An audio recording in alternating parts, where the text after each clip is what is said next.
आज का दिन बहुत खास है। आज है 10 जनवरी मतलब विश्व हिंदी दिवस और इस मौके पे आज मेरे साथ है भारतीय एवं विदेशी भाषा संस्थान MGM विश्वविद्यालय के सहायक प्राध्यापिका डॉक्टर शहनाज बासमय मैम। हेलो, नमस्कार ma'am. Hello Amrita ji. Ma'am, आपका MGM 90.8 FM पर बहुत बहुत स्वागत और आपको विश्व हिंदी दिवस की बहुत सारी शुभकामनाएं। जी बहुत बहुत शुक्रिया और आपको भी ढेरों शुभकामनाएं। तो मैम, मेरा आज के दिन पहला सवाल ये है कि आज हम विश्व हिंदी दिवस मनाते हैं, तो ये दिन आज ही क्यों सेलिब्रेट किया जाता है?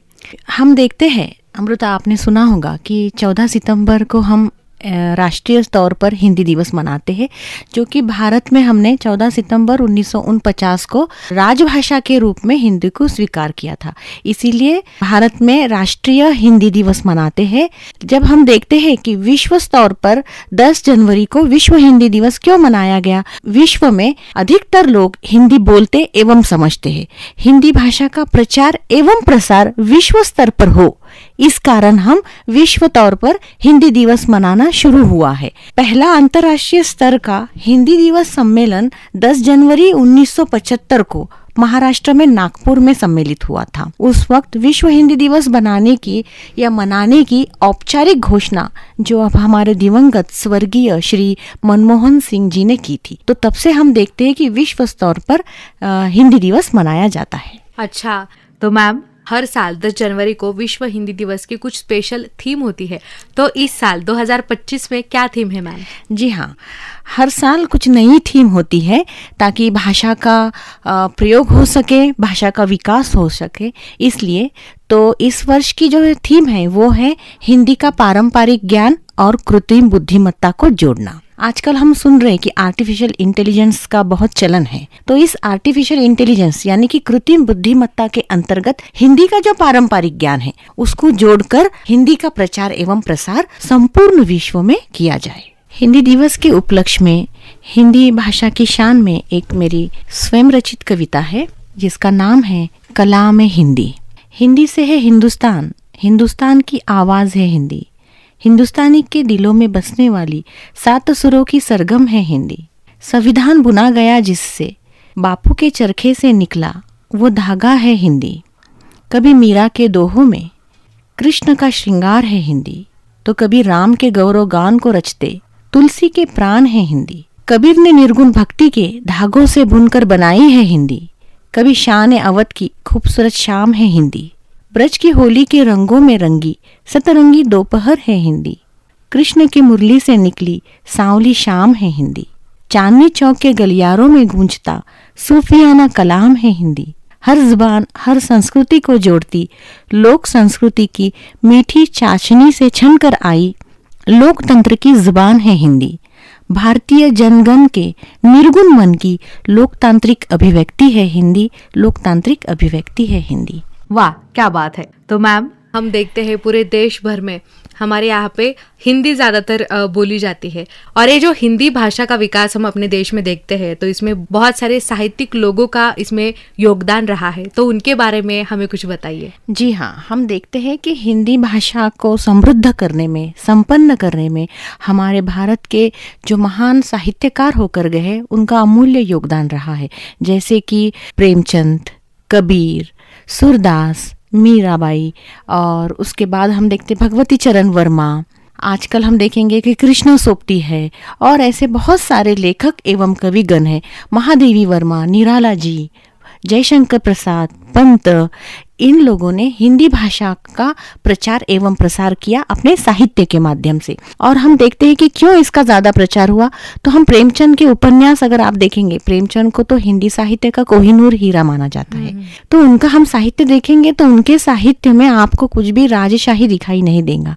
सर्वसामान्य जनता के दिल को छूने की बात उन्होंने अपने उपन्यास और कहानियों के माध्यम से किया है और वो कहानी और उपन्यास मध्यम वर्गीय लोगों को अपने से लगते हैं। तो जब वो हिंदी भाषा में साहित्य पढ़ते हैं तो उन्हें ऐसा लगता है कि ये तो हमारी ही बीती बताई जा रही है, इसीलिए भी भाषा का प्रचार एवं प्रसार आसानी से और जल्द गति से हो पाया है। मैम, हमारे एमजीएम विश्वविद्यालय में हिंदी भाषा के लिए क्या इनिशिएटिव लिए जाते हैं? जी अमृता, आपने सुना होगा कि नई शिक्षा नीति का 2-3 साल से आप सुन रहे होंगे कि एनईपी आ गया है, एनईपी आ गया है, न्यू एजुकेशन पॉलिसी आ गई है, जिसको हम राष्ट्रीय नई शिक्षा नीति कहते हैं।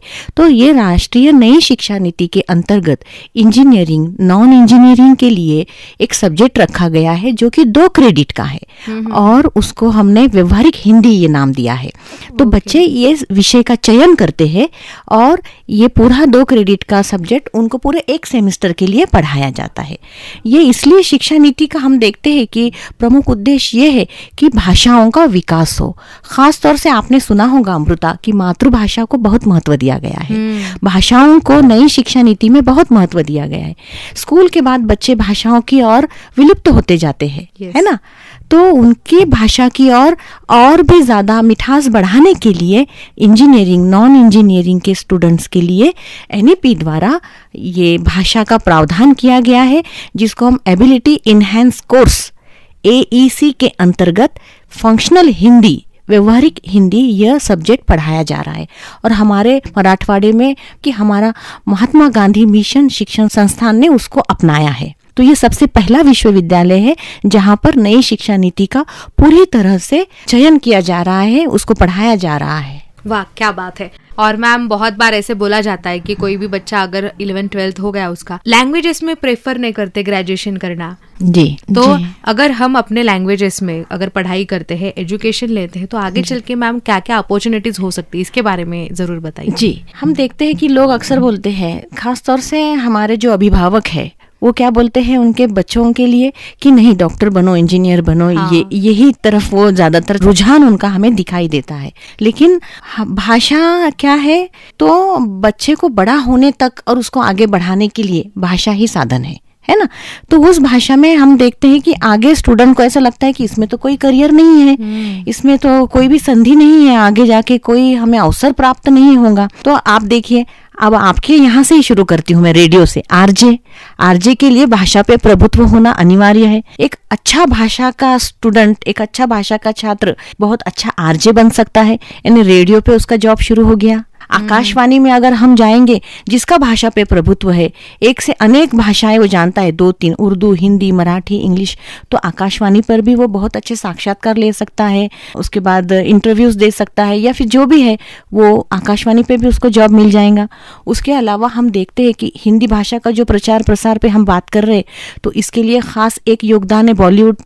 आपने सुना होगा। तो जो हमारे सिनेमा घर है, जो हमारे सिनेमा है हिंदी में, वो बहुत इंटरनेशनल लेवल पर जाते हैं, उससे भी भाषा का प्रचार हुआ।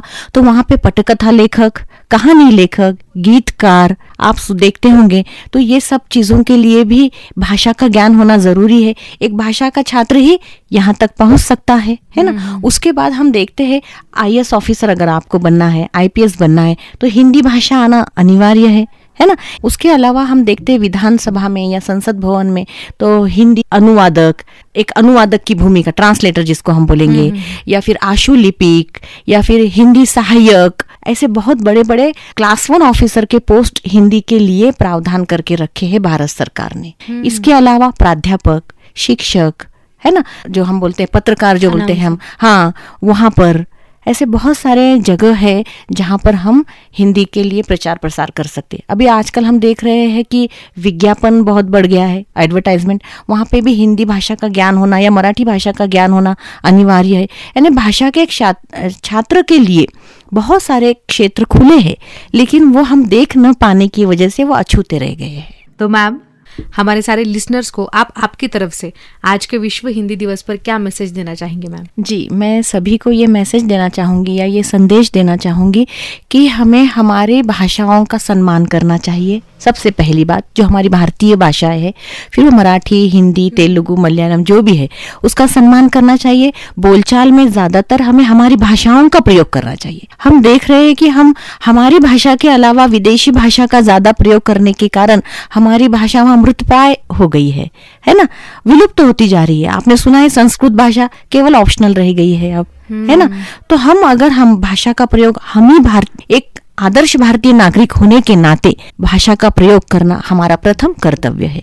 तो मेरा यही एक संदेश है कि सभी ने अपनी भाषा का सम्मान करना चाहिए और ज़्यादा से ज़्यादा अपनी भाषा का प्रयोग करना चाहिए, जिससे भाषा समृद्ध हो।